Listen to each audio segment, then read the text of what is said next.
Thank you and welcome. This is a subject matter that actually means a lot to me because as a lawyer, as a technologist, as a person that cares about where we're going and where our clients are going, we've been pondering and working around this challenge of what these technological shifts are going to mean to how we work as human beings, how we live, what jobs we'll have, and how we'll interact with each other. What I hope to give you today is a little peek into the future, and a future that I believe is not one of doom and gloom, but one of infinite opportunity. Now, we all know the prophecies of Elon Musk and Stephen Hawking and Bill Gates of late. They all seem to believe that artificial intelligence is going to grow to a point that will be so disruptive, not just because of the pure power of intellect, but it will actually grow to exceed our own intellect. And that point, what we call digital singularity, is where the human experience hits technological omnipresence. And I'm going to dissect that a little bit for you. First of all, I don't subscribe to that vision. I think we've gone through many stages and ages of technological development, and we've survived just fine. The last two ages, which I'm going to discuss, have been particularly rapid, and because of that have impacted jobs and not given us enough time to adapt. But I absolutely believe that we will. And so if you take a look at the human experience as it pertains to technology, really just, I would argue, in a 20-year span, maybe if we look at this 30-year span, okay? From 1997 to 2027. Now, we all remember our relationships in 1997 with technology. It was a master-slave relationship. We had typewriters. We had cell phones that were about as big as a brick. We had access to recording devices, primarily magnetic ones.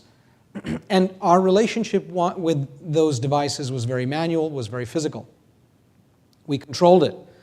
And the baby boomers did a wonderful job of creating these new technologies for us. But as we approached Y2K, that shifted. We entered into a realm of what we call symbiosis with technology. And some call it the information age, but it's the age of devices and cell phones and mobility, the ability to take a device and have it be an extension of you, an extension of how you communicate with your friends and your family, but also an extension for how you work. Symbiosis, for the first time, made technology more than a tool. It made it part of us.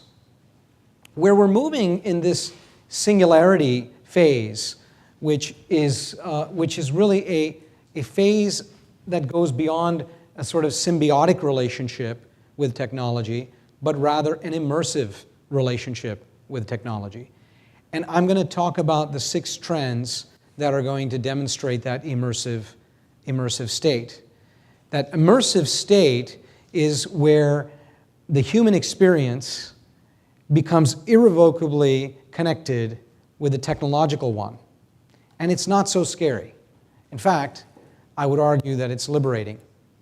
The challenge that we have from a millennial to Generation X to boomers issue that we have with I would say, understanding each other is coming in part because of these phases. And we're going to dig into that a little bit as well. So if you think about master-slave again, that phase, at least from a technology standpoint, meant ERP. It meant specific legacy, what we call them legacy applications today. They weren't called legacy in those days. Data architecture, data analytics, and reporting that was primarily manual, okay, and Excel-driven, PC-driven, okay, human-driven. Symbiosis takes us to another level of interaction with customer support, social media, mobile everything, product development, even some intelligent automation. To me, intelligent automation is a fancy word for something that we as consultants have been doing for the last 20 years, 30 years, 50 years, 100 years. Process improvement, that's really all it is. But we have fancy words designed to confuse our customers so they feel they need to buy something new. That was a joke. Wearables is a big part of that symbiosis. And even depending on what vertical you're talking about, it could be a pacemaker. Where we're going in Singularity is this peek into the future are 6 very specific indicators. The first one is transboundary communities, hyperconvergence, digital moments, digital twins, augmented reality, transboundary communities, and digital enterprise. I'm actually going to dive into all of them and hopefully give you a little bit of perspective on how we see the world that is coming. So hyperconvergence, this is the concept of, very simply, taking a simple example of hyperconvergence is taking 2 different technologies, putting them together, and coming up with something completely different, right? So one concept of this is, how many of you have a Nest in your house? Okay? A few of you. Mainly the millennials are raising their hands. I have one. My wife hates it. She says, how do I turn on the heat? I said, you just turn the knob. She said, but it doesn't work that way. So the problem with the device is that it is too simple to use, so we don't know how to use it. The opportunity with the device is it completely connects our home to not only remotely control our thermostat, but also manage energy consumption. And so what was a thermostat and what was a Wi-Fi connection now has become a device that's used to manage power. In fact, I saved about $100 with my utility with a rebate by installing it, because now they can give me alerts through the device as to when to turn off my thermostat, because I'm in a high power surge time period where the rates are higher. So all of this very basic technology of a thermostat now has become something completely different, designed to create a public policy impact. Hyperconvergence, that is what hyperconvergence is. In this particular example, 87% of millennials love their smartphones, right? So the smartphone is a never leave by the side thing. 46% of millennials expect vehicle technology to do everything a smartphone can. So what happens when we bring the smartphone, the vehicle, trains, and all of that together? Well, I've had some very interesting conversations with innovators at Hyperloop and also at Tesla and elsewhere. And what the vision is of the future is a vision where we would have our phone, which is what is depicted in the middle here, and we pick a destination that we want to go to. And let's say I live in Los Angeles and the destination is New York. So I call just like I do on my Uber app. How many of you have used Uber? I think by now everybody's at least tried it, or at least knows what it is. And I put in my origin, frankly it already knows where I am, and my destination, and it figures out everything else. How is Kevin going to get from Los Angeles to New York? Well, my self-driving car comes out of the garage. Not my garage, but rather a garage somewhere else where it's charging, because I probably need that extra space in my house, because now my kids have moved in because they don't have jobs. So now I'm not parking my car at home anymore. Frankly, I may not even own that car. It could be a shared vehicle, it could be a vehicle that I've leased, it could be something that I choose what I want, when I want. The vehicle arrives on time.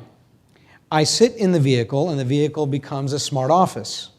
I'm able to convert with voice command the physical attributes of that car, to sit a certain way, to provide me with a desk, to provide me with certain visuals. The car drives itself to the train station, the Hyperloop station. The car actually enters into a pod, and it fires off at 700 miles an hour to New York City. It emerges in Manhattan, and it drives me, once it exits the Hyperloop station, to my final destination, address to address, point to point. I get out of my car, I go to my meeting, which I got to in just under 3 hours, And I finish the meeting, and the car is aware of where I am, and it leaves the motor pool, it comes, picks me up, and it takes me, and I say, enter sleep mode, and it reclines the seat, and I go to bed, and I arrive at my home hours later. The future that I'm describing is existing today, not in the books. They're actual, real hyperloops. I've actually had a chance to tour them. There is real technology being developed, and that's hyperconvergence. Okay? That's a little bit of a glimpse into the future. Okay? A digital moment. Now, what's a digital moment? This is yet another indicator of the future. Digital moment is something that we do have today in some environments, but it's the concept of interacting in what we call a micro moment with another piece of technology. Okay, what does that mean? I'm watching this game. Now, I also happen to be a member of Amazon. How many of you have an Amazon account for shopping? This table is not raising their hand. Okay, is that, okay, I'm not going to get into baby boomers versus millennials, but all right. So I've got now in this particular situation, I'm watching a sports match, and I've got my Amazon account. And I, by the way, have programmed that account because I've got all my little devices on what things I'm looking for, what I want. I want shoes. I want to get them when they're on sale for soccer for my child. I like that jersey. I want that jersey. And now as I'm watching this, I'm able to identify things that I like. They are linked with my Amazon account. And while I'm watching, it can offer me an opportunity to purchase on a sale at that micro moment. A micro moment is a transaction within a transaction, and will allow me to interact with television in another way. Now, if I ask a baby boomer how they feel about this, they will say, this is a disaster. Now I can't even enjoy my television. I can't even enjoy my movie. But if you ask a millennial, they'll say, this is incredible. I actually have an opportunity to get my shopping and everything done that I need to get done at the same time that I'm enjoying this movie. And so what if I hit pause to complete that transaction? Because I grew up with a pause button in my hand, because I've had a DVR my whole life. Retail sales are influenced by digital interactions now 86% of the time. Warren Buffett said just this month, retail is dead. Think about that. Warren Buffett. This is a guy who is a boomer, or maybe even pre-boomer. I don't know how old he is, but wonderful guy, very successful, and he's come out and saying retail is dead.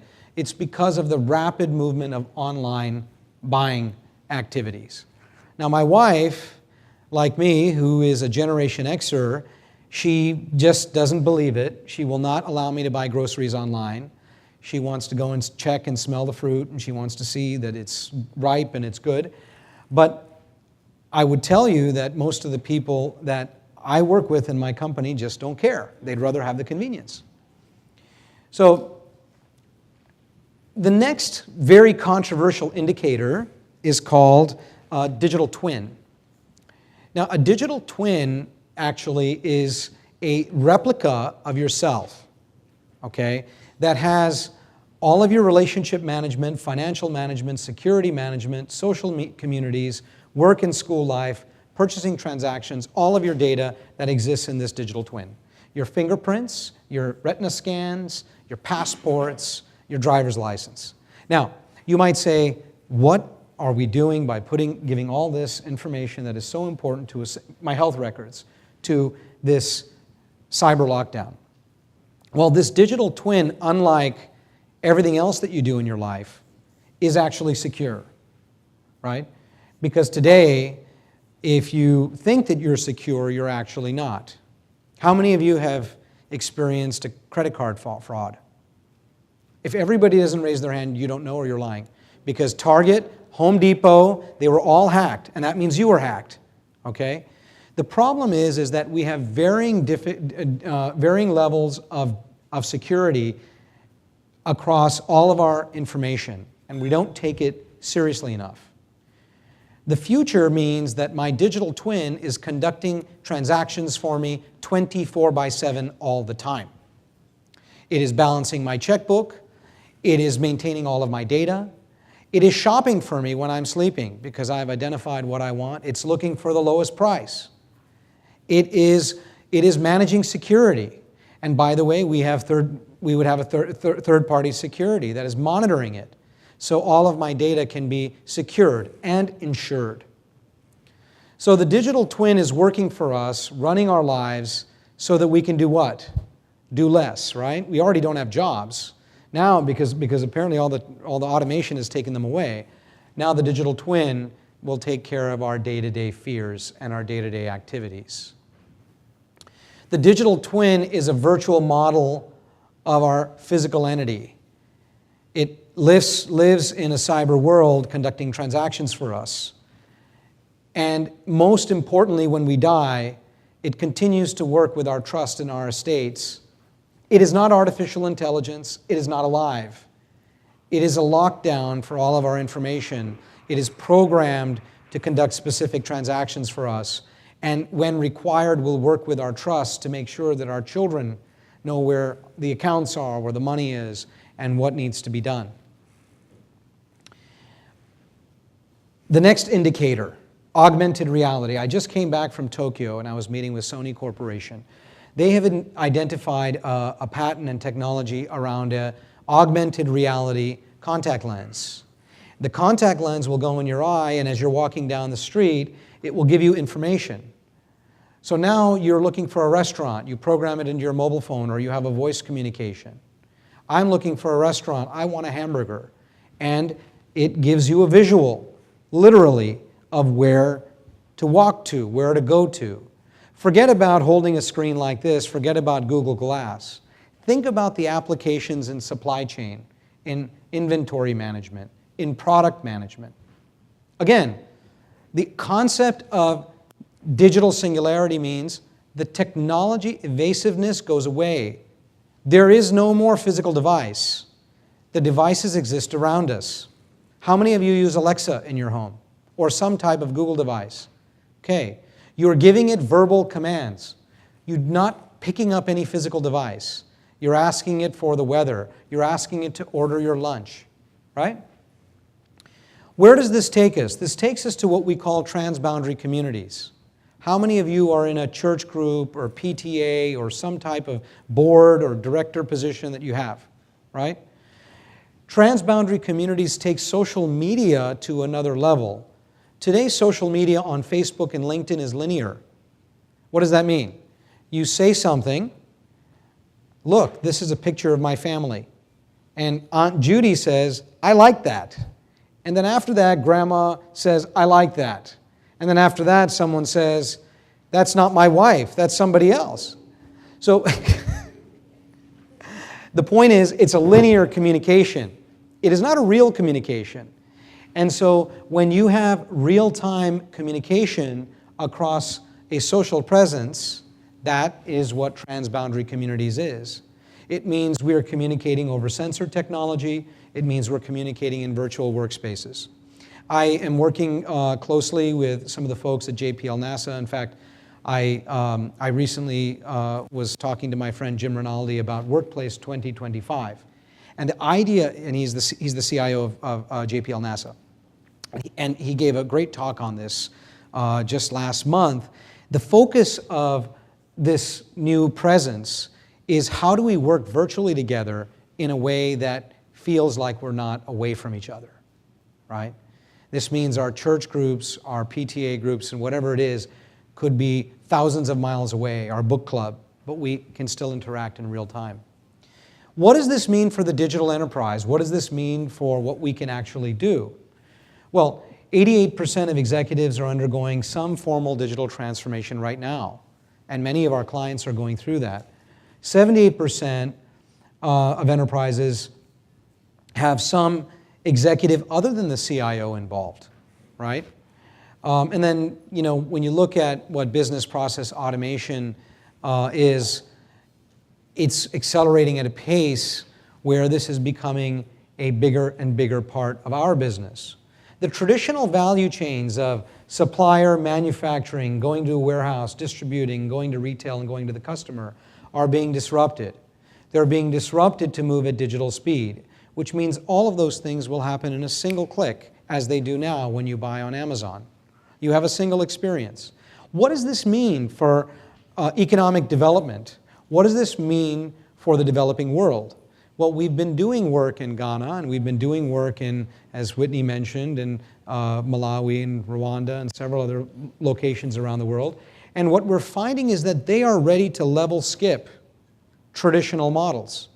They're going to move directly to digital ICT investment, which means we're talking about smart cities in Africa. We're not talking about laying fiber. They already have fiber. They just don't know how to use it, right? They're underutilizing the investments that have been made. Digital singularity and value means that between 1997 and 2027, our focus as human beings on self-actualization will rise. What does that mean? The physiological needs that we have as human beings, to eat, to drink water, for power, electricity, for safety, for belonging, those needs are getting taken care of. And as we have more time, we will be working less. How many of you heard of the universal wage? We all thought we had universal health care. Now we're talking about something else. Universal wage. The European Union is actually talking about it quite actively. Why? Because we don't know what people are going to do if all the work goes to some type of automation. The reality is we will find things to do. It's just going to be on the other side of this curve. That's scary because we don't know what that is. We're going to solve the grand challenges. 1997, 59% of the developing world had access to food. 2007, 65%. 2017, 87%. And by 2027, 100% will have access to food and clean water and utilities. We work with a lot of utilities in another vertical part of our business.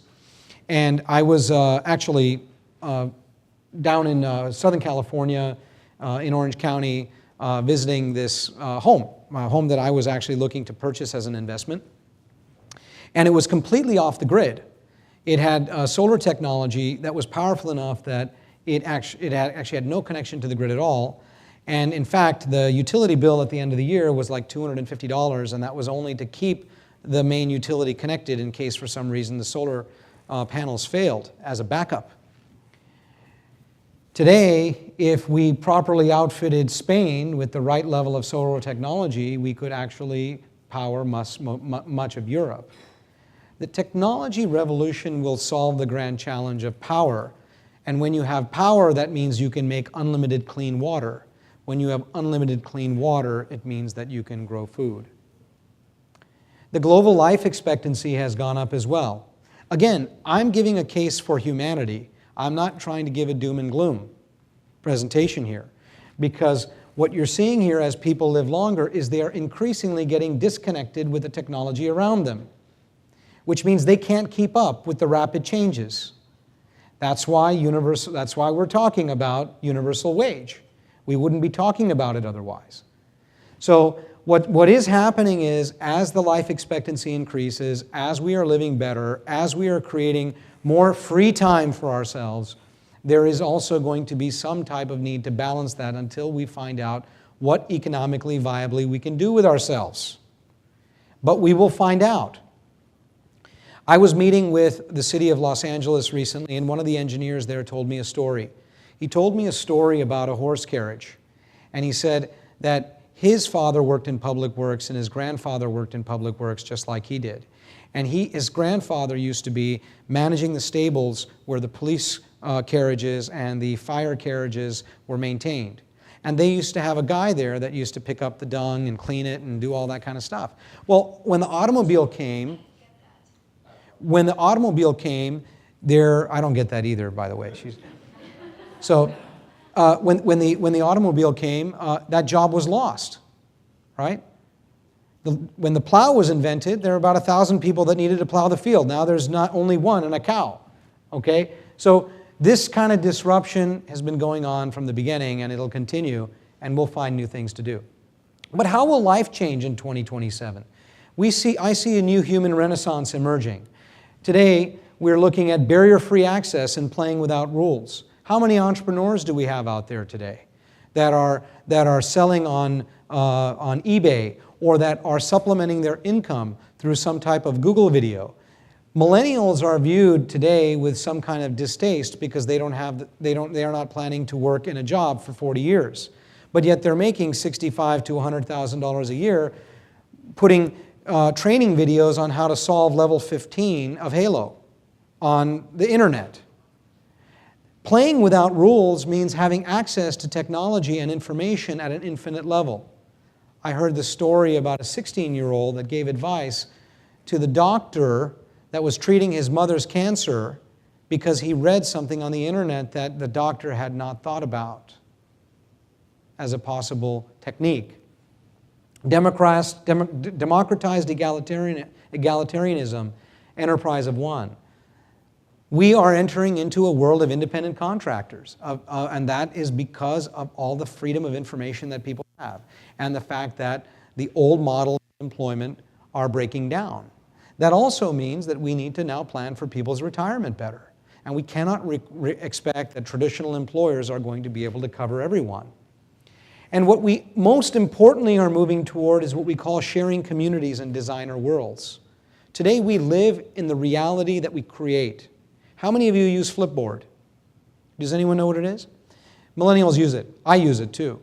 Flipboard is a news source. It aggregates and collects information and you can read it on your iPad or your iPhone. But it learns. It learns what you like to read and it starts giving you more of that information. So it's a bit dangerous. When Donald Trump won, there was a whole segment of the population that didn't understand how that was possible. But he was sure he was going to win. He was speaking directly to his community via technology, via Twitter. No traditional communication models. A completely new communication model. And that's what designer worlds means. It's a little bit frightening that we can choose to live in our own micro community of people that believe what we believe. There is no Dan Rather or Walter Cronkite to give us the point of view that we all hear together, that we all consider together. Today, we consume how we want to consume, and we make our own perspectives of the world. And that gives an opportunity for what we call direct democracy and the role of government changing. Direct democracy means politicians today can communicate directly with the constituent. They don't need to actually use any other model to communicate. They use Twitter or email campaigns, and that may just be enough. Digital infrastructure. As the digital infrastructure improves with smartphones and technology that is becoming more immersive, that again becomes even more an opportunity for communication. What this requires is an enlightened regulatory framework. What is an enlightened regulatory framework? If you're going to have a digital twin, you need regulation around that. If you're going to allow people to conduct the kind of transactions that they are conducting, you're going to need some regulation around that. If you're going to have a car that's going to drive on its own and take you from place to place, there better be some regulation around that. And we live in Washington, D.C., and many will tell you that regulation actually is the bane of innovation. But it's usually innovation that comes first, people forget, and the regulation that comes after, not the other way around. From this new model of living, we will see new digital value chains, social enterprises, which means companies that are in fact communicating and working and selling products in a different way. The top Fortune 50 companies today do not look like the top Fortune 50 companies from just 15 years ago. Google, Amazon, Microsoft, and the like, versus Ford, General Motors, brick and mortar. Technology will cease to be an asset, but rather ubiquitous around us. And zero-cost transformation will support the change. Zero-cost transformation means technology companies will make the investment, but they, much like the baby bells did before they were deregulated, they will own that value chain until it's paid off. So we see these shifts. these disruption trends, socioeconomic, advanced technology, business and industrial, personal and consumer. And what those all mean for us is digital singularity. But it doesn't mean the end of humanity, but rather we believe it is a new era of human opportunity that will be born. Thank you.